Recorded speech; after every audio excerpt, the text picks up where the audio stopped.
Let's make some quick, easy, and budget-friendly faux terracotta pumpkins to elevate our Thanksgiving decor. Welcome to Up All Night DIY. I'm Monica. Thanks for joining me.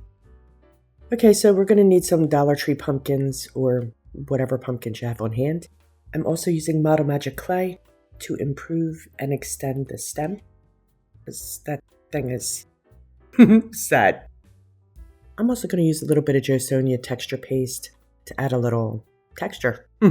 You can use drink compound for this too, or you can skip it altogether. Totally personal preference.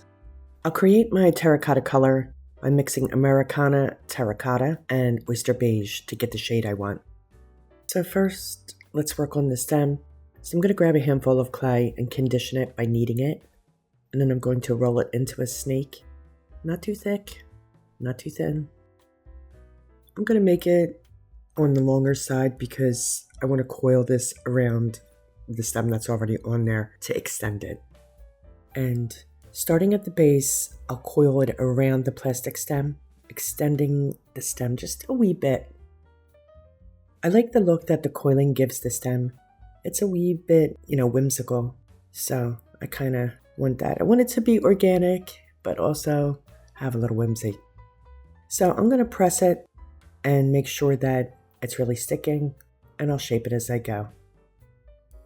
I'll use some of my wee tools here to shape the base of the stem. Again, I want this to look more organic than that plastic thing.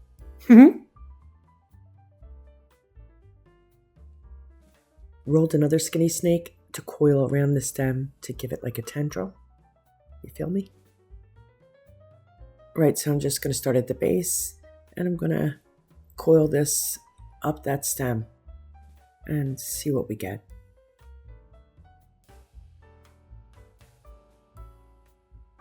Yep, I like the way that looks. So let's add another tendril for kicks.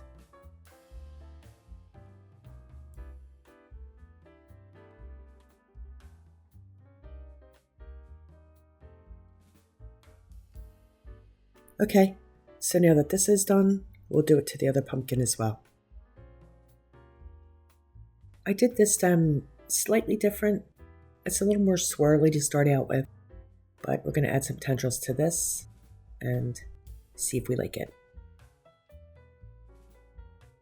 I'll smear some texture paste onto my pumpkin, and I'm going to spread it out using a wet paintbrush. The only thing about this is I want to make sure that it goes all the way up to the stem and meets the clay. Otherwise, it's just very random. So I'm just spreading it out and kind of thinning it with a little bit of water using my paintbrush.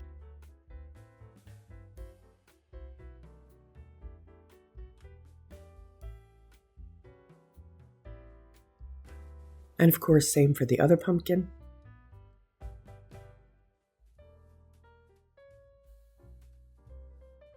I think I'm going to go a little lighter on this pumpkin and, just to give it some variation. Now this paste will dry really quickly, but I need those stems to be fully dry before we paint or do anything else. So we're going to let these guys dry overnight.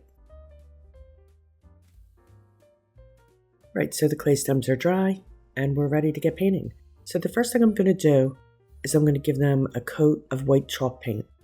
This will give me a uniform surface base coat, and the chalk paint will add texture too.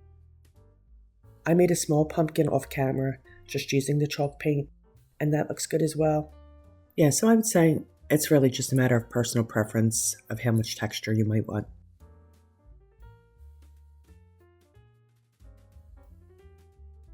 Right, to mix up my paint, I used Americana terracotta, but it was a wee touch too dark and orangey, as I mentioned.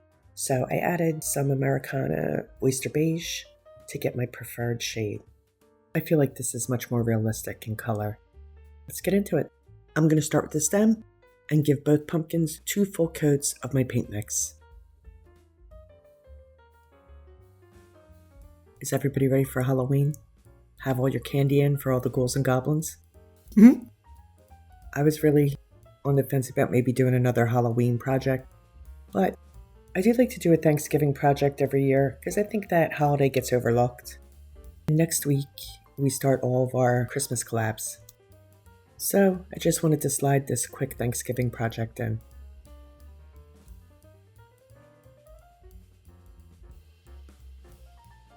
Look, here it is all dry. I'm digging the color. This really looks legit to me. And this is the pot that I used as a reference for my color. And I gotta say, this is pretty close. Okay, what do you think? That's close, right? To give the pumpkin that dusty terracotta look, I have here some flour, but any white powdery substance will work, so baking soda or chalk, anything like that. To get the flour to stick, I'm going to mist the pumpkin with some water and sprinkle it on and rub it in with my finger.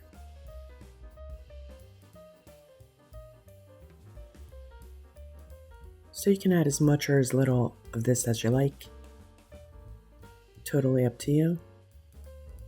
But I definitely recommend adding it because it does give an authentic feel and look. So you can see, I just missed it as I went. I found this easier than trying to wet the whole pumpkin and cover it with flour. But you know, you do you, whatever's comfortable for you. So I'm really rubbing it in there, trying to get in all those little grooves. I'll use a dry paintbrush to dust off the loose flour, and I'll do this until I'm happy with it. The only thing left to do is give it a coat of clear matte sealer, and these pumpkins are done. Here's a final look. So I love the way these turned out. These were really quick, they're fun, super affordable, and they look great, don't you think? I think they'd make a beautiful Thanksgiving centerpiece or place card holders. You could add little tags with people's names or write their names on the pumpkins in chalk marker. I mean, there's so many different ways, and you guys are creative. I'm sure you'll figure out awesome ways to use these. Let me know what you guys think about these homemade terracotta pumpkins. Please like, share, comment, and subscribe, and all that good stuff. Stay creative, my friends. Thanks for hanging with me. See you next time. Up all night with Monica.